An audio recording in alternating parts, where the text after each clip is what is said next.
Okay, my name is Maddie Trepp, and I'm in the 454 Interactive Whiteboard class, and here's my final project. So, I previously had to make a lesson for my geometry grad class last semester, and I wanted to incorporate technology with it, so I incorporated technology in different ways, but never thought of using the interactive whiteboard. But what's more appropriate than using an interactive whiteboard for a geometry lesson in math, because you can incorporate drawing, different activities, verbal descriptions, questions, kind of just a mix of all types of learning, which differentiation is great for every classroom and every lesson that you teach. So, my first page is just my title page, so it's my 4th grade geometry lesson on lines, line segments, points, and rays. The next page is the standards. And the next page I have a revealer tool, because I'll pull the revealer down just slightly just to say, okay, well, let's review the blog questions you answered for today.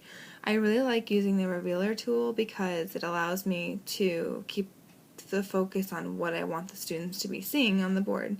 I find that it's very easy for students to work ahead or skip steps, but this way I can really kind of guide them in the direction that I want with the revealer tool. So then I'll take it down and I'll say, okay, today's day 1 for our lesson, and then we'll move to the question that says, what do you know about points? That's the only question I'll show.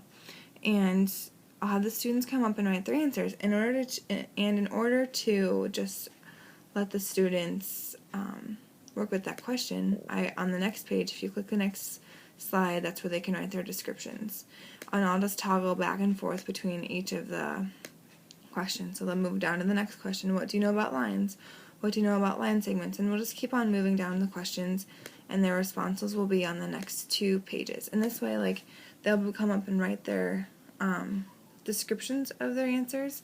They can draw and they can describe, and then they're going to initial it, and that way I can export each of those pages and we can refer back to those as resources for later on in the unit that I created.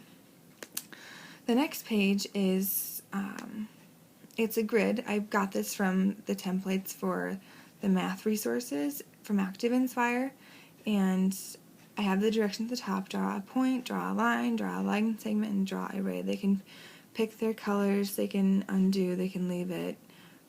This page is very interactive because they can use the grid to draw the lines.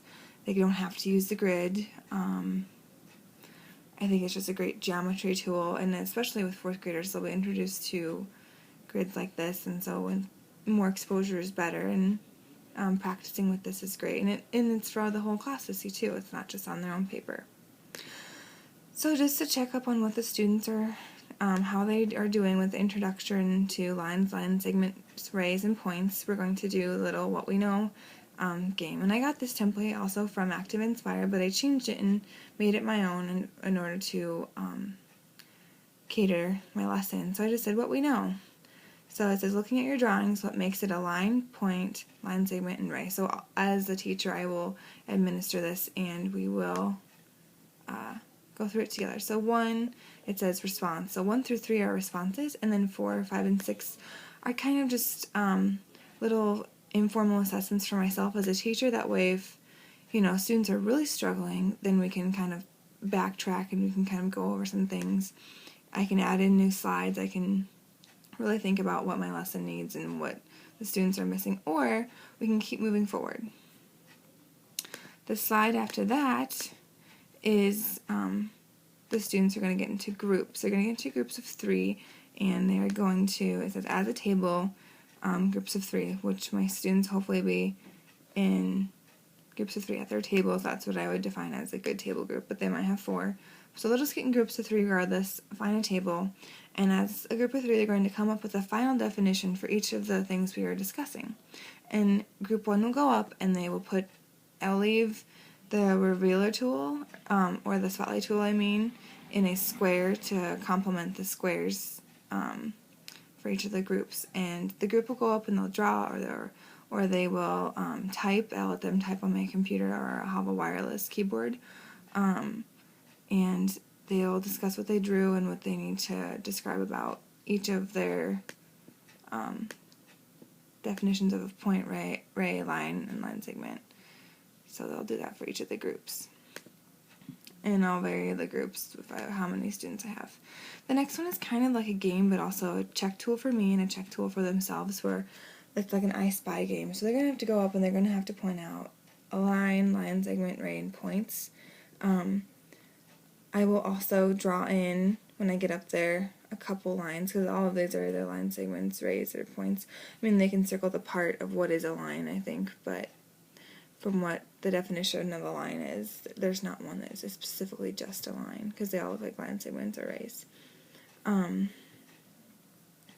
Then the next two slides are ActiveVote slides, so I'll hand up the ActiveVotes and we'll kind of go through those. So this one's just a yes, no is the first one, and the second one is a multiple choice. So just kind of where we see points in real life, like on city capitals for that one, and then the one prior to it is just a yes, no, and then the last slide is just a for fun slide, but it actually plays into the third and fourth lesson of my math unit that I created for this 4th grade class for geometry. So it's kind of an introduction in a way. It's more of an extension, and just to see how they kind of play with the shapes and get them, give them that experience, so then when we refer to tangrams in the future, that they have some prior experience with them. And anything else I need to say about my flip chart? Let me look. I don't know, I try to reach a whole bunch of different types of learners. I'll do a lot of discussing. My lessons always include a lot of discussion. They're going to be drawing, they're going to be verbalizing, they're going to be getting hands-on, so I kind of tried to incorporate that in all of my slides.